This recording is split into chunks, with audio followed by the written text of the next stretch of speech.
آج کی ہماری گفتگو کا موضوع فضائل امیر المومنین علیہ الصلاۃ والسلام ہے۔ اس کے لیے ہم نے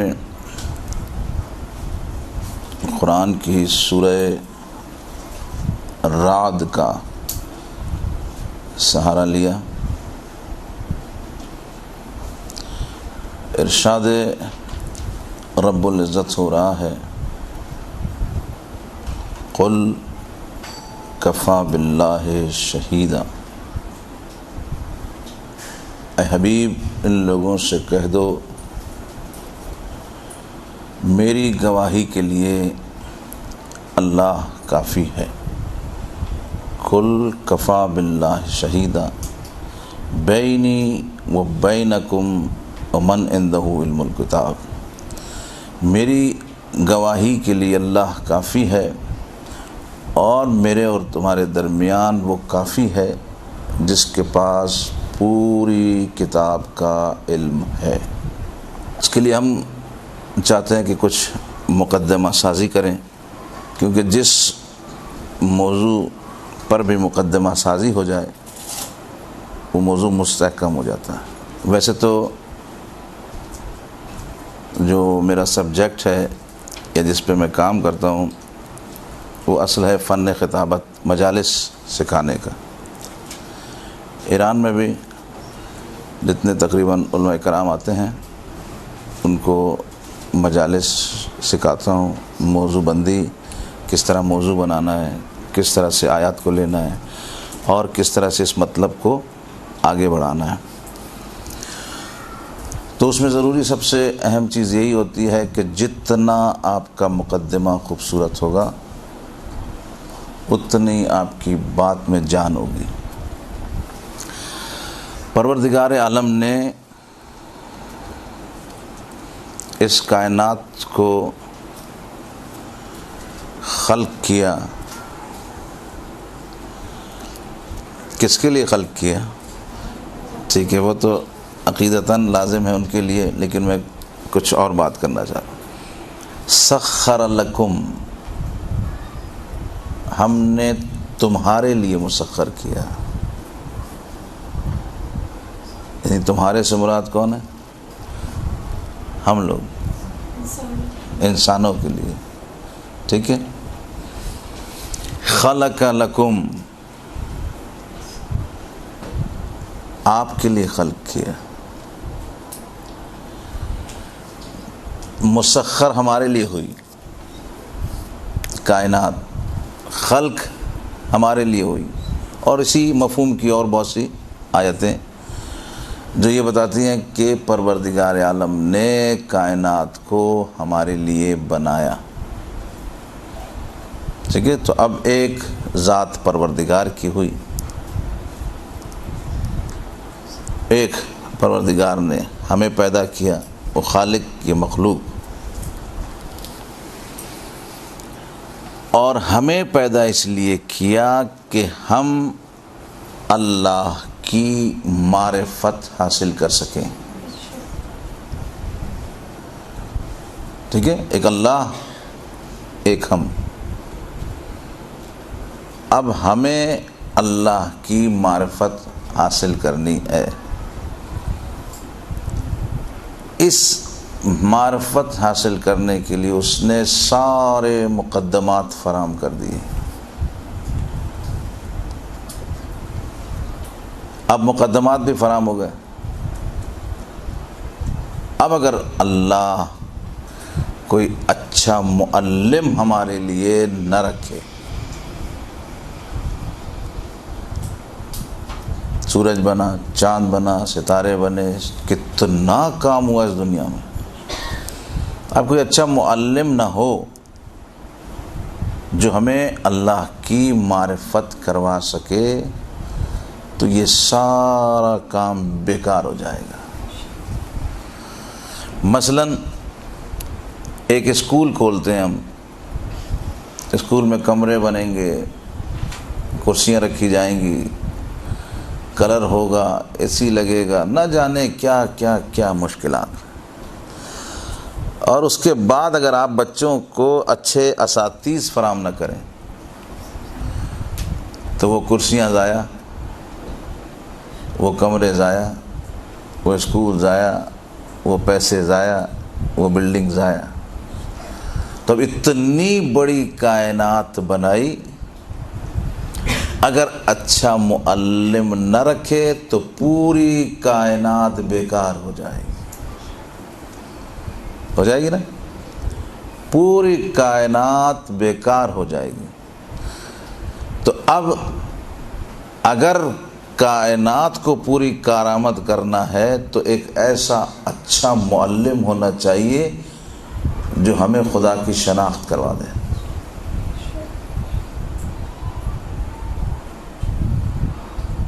اور یاد رکھیے، ہمیشہ دے وہی سکتا ہے جس کے پاس کچھ ہوتا۔ اگر مولا کائنات خود اللہ کو نہ پہچان سکیں تو ممکن نہیں ہے کہ ہمیں پہچانوا سکیں۔ اور اس بات کا اقرار خود پیغمبر گرامی نے کیا، یا علی تم نے اللہ کو اور مجھے پہچانا۔ خود اقرار کر دیا پیغمبر نے کہ تم ہی ہو جس نے اللہ کو اور مجھے پہچانا۔ تو اس عظیم ہستی کا کہ جس کی وجہ سے کائنات کی ہر شے کارآمد ہو گئی، تو بتائیے اس میں کتنے فضائل ہوں گے؟ بے انتہا فضائل، اتنے فضائل کہ انسان سوچ بھی نہیں سکتا۔ مولا کائنات کے بارے میں آپ نے ایک لفظ سنا ہوگا، مظلوم اول۔ سنا ہے؟ کس کس نے سنا ہے؟ تو کیا اس سے کیا ذہن میں آتا ہے مظلوم اول سے؟ حالانکہ کربلا میں تو امام حسین پہ ظلم ہوا۔ جی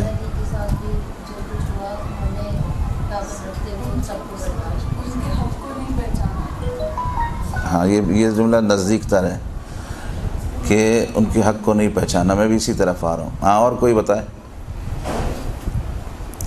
مظلوم اول کائنات، کائنات کا سب سے بڑا مظلوم۔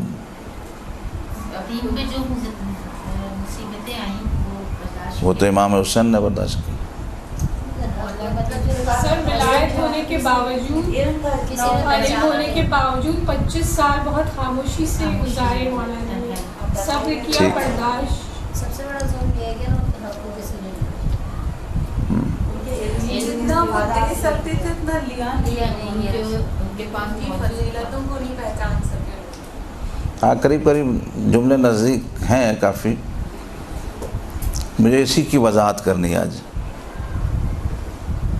کہ سب سے بڑا مظلوم۔ میں حیران ہو گیا اس جملے کو دیکھ کے کہ اگر دیکھا جائے تو ہم لوگ یہ کہتے ہیں کہ امام حسین سب سے بڑے مظلوم ہیں، ٹھیک ہے، اور مصائب پڑھتے ہوئے بھی ہم مولا کے مصائب جب پڑھتے ہیں تو ہم آخر میں کربلا سے ملاتے ہیں۔ وہ ملانے کی وجہ یہ ہوتی ہے کہ ہم بتاتے ہیں مولا آپ کی ضرورت لگی لیکن آپ مسجد کی سایہ میں تھے، ٹھیک ہے، لیکن امام حسین کو جب ضرورت لگی تو دھوپ میں تھے۔ تو ہم بتاتے ہیں کہ اب یعنی شہید مظلوم جو ہوئے ہیں وہ امام حسین ہیں، لیکن روایات میں یہ مسلسل روایات ہیں کہ کائنات کا پہلا اور سب سے بڑا مظلوم۔ تو میں اس کو آپ کی خدمت میں عرض کرنا چاہ رہا ہوں۔ ایک انسان کے حق کو ثابت کرنے کے لیے کتنے گواہوں کی ضرورت ہوتی ہے؟ جی بولیں بولیں۔ 2 عدل۔ یعنی میں نے اگر کوئی کام کیا اور مجھے عدالت بلا لے، مجھے اپنے حق میں گواہ 2 چاہیے ہوں گے کہ وہ بتائیں بھائی یہ حق مثلا مولانا صاحب کا ان کا، تو 2 کافی ہوتے ہیں. مولا کائنات کی سب سے بڑی مظلومیت یہ ہے کہ 2 آدمی نہیں 1,00,000 افراد تھے. غدیر میں کتنا بڑا مجمع تھا؟ 1,00,000 سے زیادہ. تو ہم کم از کم 1,00,000 لے لیں. 1,00,000 افراد کے ہوتے ہوئے گواہ کوئی نہ بنا. ہے یہ بات لاجک والی؟ اب ہے ایسے کوئی مظلوم؟ اچھا کیا یہ ممکن ہے؟ اب ذہن میں سوال پیدا کرتے ہیں. آیا یہ ممکن ہے کہ 1,00,000 افراد بھلا دیں؟ بھئی 1 آدمی بھلا دے، 2 آدمی بھلا دے، 3 آدمی بھلا دے. 1,00,000 افراد بھلا دیں؟ آیا یہ ممکن ہے؟ ہماری نظر میں ممکن نہیں ہے. لیکن جب اس کو ہم علمی پیرائے سے اس پر بحث کریں گے تو دیکھیں آپ ممکن ہے. غدیر میں جتنے بھی لوگ تھے، یہ پوائنٹ نوٹ کرتے جائیں، غدیر میں جتنے بھی لوگ تھے،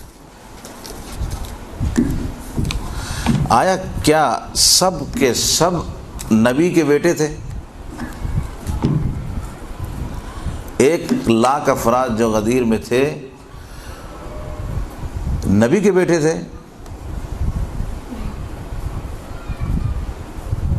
نبی کے بیٹے نہیں تھے نا. حضرت یعقوب کے بیٹے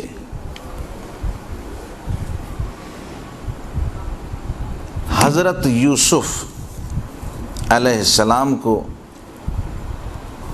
بھلانے والے سب کے سب نبی کے بیٹے تھے. تو جب نبی کے بیٹے بھلا سکتے ہیں تو یہ تو عام عوام تھے. جب نبی کے بیٹے اپنے بھائی کو بھلا سکتے ہیں تو غدیر میں تو عام لوگ تھے، نبی کے بیٹے تھوڑی تھے. وہی نظر انداز، یہ بھی ادھر بھی یہی میں کہنا چاہ رہا ہوں کہ ادھر بھی نظر انداز کیا نا، گواہی نہیں دی. تو جب یہ ممکن ہے تو یہ بھی ممکن ہے. پہلا پوائنٹ یہ کہ غدیر میں سب کے سب نبی کے بیٹے نہیں تھے. نبی کے بیٹوں نے جو ہے بھائی کو فراموش کر دیا، بھائی کی گواہی نہیں دی، بھائی کے ساتھ ظلم کیا. تو یہ تو عام لوگ تھے، تو ممکن ہو گیا. سوال ہمارا کیا تھا؟ آیا کیا 1,00,000 افراد اگنور کر سکتے ہیں؟ میں ذرا آپ لوگ کی لینگویج میں بات کروں، یہ زیادہ سمجھ میں آ جاتا نا. اگنور کر سکتے ہیں؟ یہ اگنور ہے، اگنور کرنا ہوا. سب جانتے ہیں، بوجھتے ہیں، ٹھیک ہے نا، لیکن اگنور کر رہے ہیں. تو اس کے ہم دلائل پیش کر رہے ہیں کہ اگنور جب نبی کے بیٹے کر سکتے ہیں تو یہ تو عام لوگ تھے. اچھا پھر کیا یہ سب کے سب جو غدیر میں تھے دوسرے نمبر پر، یہ کیا سب آپس میں بھائی بھائی تھے؟ آپس میں بھائی بھائی بھی نہیں تھے. لیکن جناب یوسف کے سب آپس میں بھائی بھائی تھے. ٹھیک ہے، بھائیوں نے مل کر سب نے جناب یوسف کو اگنور کیا. دوسرا پوائنٹ. تیسرا پوائنٹ، بات کیا تھی؟ بات یہ تھی کہ بیٹے یہ سمجھ رہے تھے کہ یعقوب پیغمبر یوسف کو زیادہ پسند کرتے ہیں. ٹھیک ہے، یہی بات تھی نا. بیٹے یہ سمجھ رہے تھے کہ یعقوب پیغمبر یوسف کو زیادہ پسند کرتے ہیں. یہی بات ان کو کھل رہی تھی کہ یوسف کو کیوں زیادہ پسند کیا جاتا ہے. حسد. یہ بات ان کو سمجھ میں نہیں آ رہی تھی کہ یوسف کو کیوں پسند کرتے ہیں. تو اس لیے انہوں نے یوسف کو اگنور کرنا شروع کیا. تو وہ نبی کے بیٹے ہو کر نبی کی محبت یوسف کے ساتھ زیادہ دیکھ رہے تھے، لہذا یوسف کے لیے حسد پیدا ہو گیا. تو یہاں تو نبی نہیں تھے، یہاں انہوں نے دیکھا کہ رسول کی محبت علی کے ساتھ بیشتر ہے. ٹھیک ہے، تو یہ انہوں نے علی کو اگنور کیا، چھوڑا۔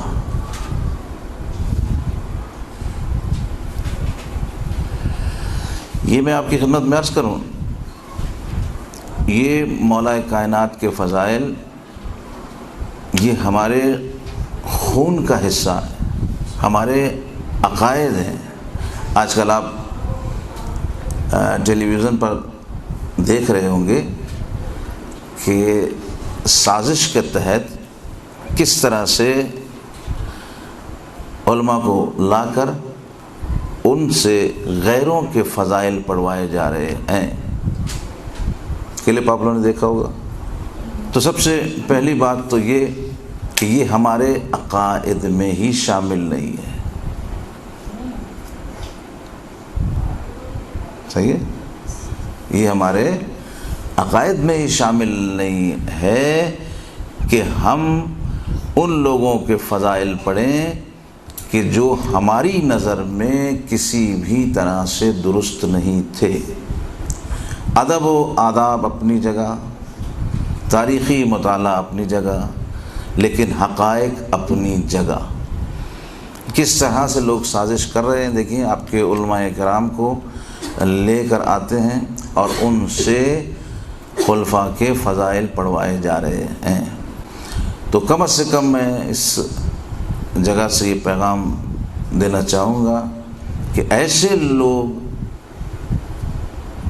جو کم از کم اس طرح کے فضائل بیان کر رہے ہیں تو اس بات کا ثبوت دے رہے ہیں کہ یہ کم از کم شیعہ نہیں ہے، لباس میں ہیں شیعہ کے، لیکن یہ شیعان حیدر کرار نہیں ہے، ورنہ یہ کسی غیر کے فضائل نہیں پڑھتے۔ تو دیکھیے سازشیں کس طرح سے ہو رہی ہیں، لوگ سازشوں پر سازشیں کر رہے ہیں۔ تو کیا آج اتنا برا وقت آ گیا کہ خود شیعہ اٹھ کر جو ہے دوسروں کے فضائل پڑھنے لگے؟ تو باپ بیٹے سے محبت کرتا ہے، بھائی اس محبت کو برداشت نہیں کر سکتے، لہٰذا یوسف سے ایک دشمنی پیدا ہو جاتی ہے۔ رسالت مآب علی سے ایسی محبت کرتے ہیں کہ 1,00,000 صحابی جلنے لگتے ہیں۔ عام آدمی نہیں ہے، اصحاب ہیں، سارے کے سارے اصحاب ہیں اور حج کر کے آ رہے ہیں۔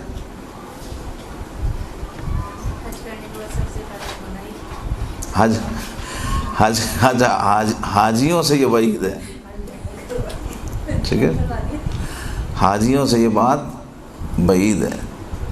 حاجی تھے، نمازی تھے، اور شاید پیغمبر نے یہ اہتمام بھی شاید اس لیے کیا ہو کہ دیکھو علی کی ولایت ہر کسی کو سوٹ نہیں کرتی، چاہے وہ حاجی ہو، نمازی ہو، پرہیزگار ہو، کچھ بھی ہو۔ علی کی ولایت کے لیے طہارت شرط اول ہے، نفوس کا پاک ہونا ضروری ہے، بدن کا پاک ہونا ضروری نہیں، نفوس کا پاک ہونا ضروری ہے۔ تو یہ بیٹوں کی محبت، 3 نقطے میں نے آپ کی خدمت میں عرض کیے کہ بیٹوں نے دیکھا باپ نفرت کر رہا ہے، باپ بیٹے اس سے بیٹے سے محبت کر رہا ہے، ان بیٹوں نے نفرت شروع کر دی۔ تو جب وہ نبی کے بیٹے ایسے کر سکتے ہیں تو یہ تو نبی کے بیٹے نہیں تھے، یہ ایسا کر سکتے تھے۔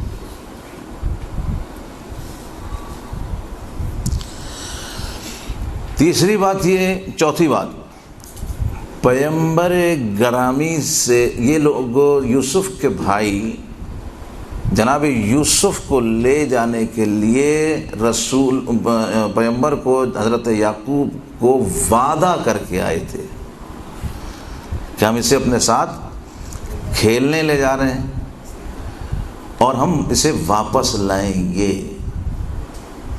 ٹھیک ہے۔ تو یہ پیغمبر کے بیٹوں نے پیغمبر سے وعدہ کیا تھا کہ ہم یوسف کی حفاظت کریں گے۔ جبکہ غدیر میں کسی نے بھی رسول سے وعدہ نہیں کیا تھا کہ ہم علی کو نہیں چھوڑیں گے، لہذا جو وعدہ کرنے والے چھوڑ سکتے ہیں تو انہوں نے تو وعدہ بھی نہیں کیا تھا، انہوں نے چھوڑ دیا۔ سوال کلیئر ہوتا جا رہا ہے آہستہ آہستہ کہ ہم نے کہا کہ کیوں 1,00,000 آدمی کیا فراموش کر سکتے ہیں کہ اس کے دلائل میں پیش کر رہا ہوں کہ جی ہاں پیش چھوڑ سکتے ہیں، 1,00,000 افراد بھی بالکل چھوڑ سکتے ہیں، انہوں نے اسی لیے چھوڑا۔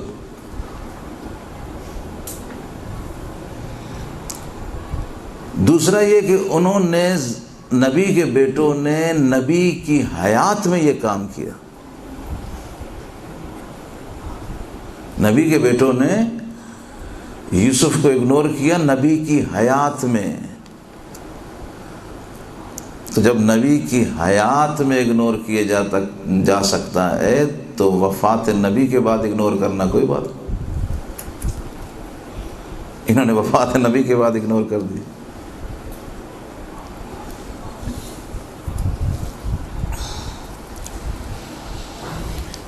کتنے پوائنٹ ہو گئے؟ 5۔ چھٹا پوائنٹ، جناب یوسف نے ان میں سے کسی کو مارا نہیں تھا، بھائیوں میں سے کسی کو نہیں مارا تھا، کسی کے ساتھ جناب یوسف کی دشمنی نہیں تھی، تب بھی انہوں نے یہ جناب یوسف کے ساتھ کیا۔ یہاں پر تو علی ان کے باپ داداؤں کو خوب مار چکے تھے، اچھی طرح سے ان کے باپ داداؤں کی پٹائی کر چکے تھے، تو یہاں پہ تو دشمنی بنتی ہے، لہذا انہوں نے علی کو چھوڑ دیا۔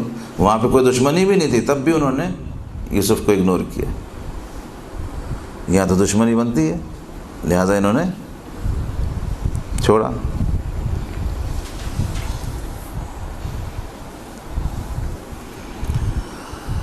سامری جو ہے ایک جادوگر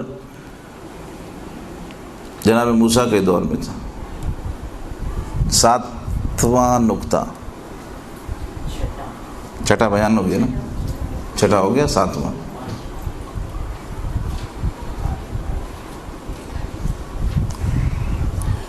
سامری جو ہے موسیٰ کے دور میں ہے، اس نے ایک ایسی چیز بنائی جادو کر کے کہ اس میں سے آواز آتی تھی، بت ٹائپ کی کوئی چیز بنائی۔ اب لوگ اس آواز کو دیکھ کر لوگوں نے خدا کو چھوڑ دیا، ٹھیک ہے۔ لوگ دیکھیے کتنے ماشاءاللہ عقل مند ہوتے ہیں اور ہر دور میں ہوتے ہیں۔ اس میں سے کچھ آوازیں نکل رہی تھیں تو وہ لوگوں نے کہا کہ یہ تو بہت پیاری چیز ہے، بہت زبردست چیز ہے، اس کی پوجا میں لگ گئے، اللہ کو فراموش کر دیا، اللہ کو چھوڑ دیا۔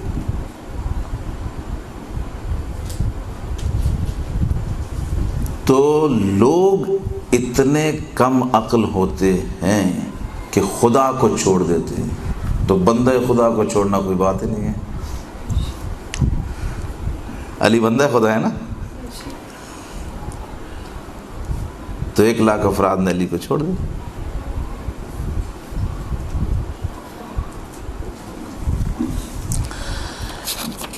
جناب موسیٰ اور فرعون کی کشمکش تو آپ حضرات کو بہتر طور سے معلوم ہے۔ آخری مرحلہ مجھے بیان کرنا ہے۔ فرعون کو کسی نے خبر دی کہ موسیٰ بھاگ رہے ہیں آگے،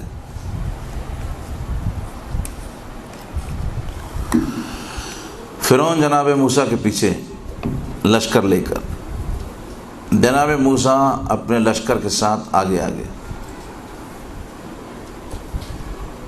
دریائے نیل پر پہنچے۔ یہ مرحلہ سخت ہوتا ہے. دریائے نیل پر پہنچے, اب اتنا بڑا دریا سامنے اور اتنا بڑا دشمن پیچھے, اب کیا کریں؟ لوگ گھبرا گئے. جو لوگ ہوتے ہیں نا جلدی گھبرا جاتے ہیں. موسیٰ سے کہنے لگے اب کیا کریں؟ موسیٰ نے کہا میرا خدا وہ ہے جو راستے پیدا کرتا ہے. توکل. سامنے دریا ہے, راستہ کوئی نہیں ہے, پیچھے دشمن ہے. عقیدہ اور ایمان اسی وقت پتہ چلتا ہے کہ جب راستہ بند ہو جائے. اس وقت جو اظہار عقیدہ کرتا ہے وہ اس کا نتیجہ دیکھتا ہے. راستہ بند ہو گیا, جناب موسیٰ کہتے ہیں کہ نہیں, میرا اللہ وہ ہے جو راستے پیدا کرتا ہے, نجات اس کے ہاتھ میں. توکل اللہ پر کیا, اللہ نے دریا سے راستہ کھول دیا. ٹھیک ہے, دریا سے راستہ کھولا, جناب موسیٰ کی فوج نکلنے لگی آگے.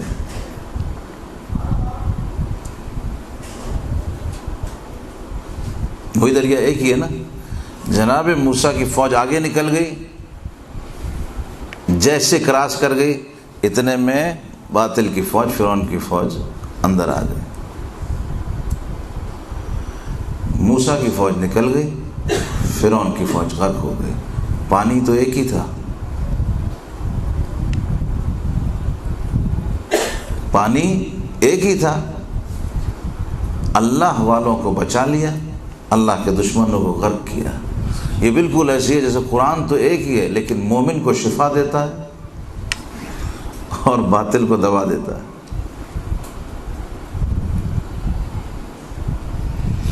تو یہ میں نے آپ کی خدمت میں 8 نقطے پیش کیے کیونکہ میں چاہتا تھا کہ مولا کائنات کے فضائل میں سے جو زندگی کے 2 حصے تقسیم ہوئے, ایک یہ کہ کائنات کا مظلوم علی ہے, ایک زندگی کا یہ حصہ. اس کے لیے اختصاراً آپ کی خدمت میں ہم نے 8 نقطے پیش کیے کہ مظلوم اگر آپ کوئی کہتے ہیں تو اس حوالے سے بات کر سکتے ہیں کہ 1 لاکھ افراد کا مولا کائنات کو فراموش کر دینا ممکن ہے. ہمارے ذہنوں میں یہ بات ہی نہیں تھی, ہم سوچتے تھے کیسے 1 لاکھ آدمی کیسے بھول سکتے ہیں. تو یہ 8 نقطے آپ کی خدمت میں پیش کیے کہ مولا کائنات دنیا کے مظلوم ترین انسان ہے, ورنہ 1 لاکھ گواہیاں بہت ہوتی ہیں, 2 گواہیاں کافی ہوتی ہیں. ایک تو مولا کائنات کی زندگی کا یہ حصہ, اور یہ حصہ بھی مظلوم ہونے کے باوجود بافضیلت ہے. زندگی کا یہ حصہ بھی بافضیلت ہے. یعنی جس شخص کو 1 لاکھ افراد چھوڑ دیں پھر بھی وہ رسول کو نہ چھوڑے تو کیسی شخصیت ہے, کس کمال پر ہوں گے مولا کائنات. تو ایک حصہ یہ ہے. برحمتك يا أرحم الراحمين وصلى الله على محمد وآله الطاهرين.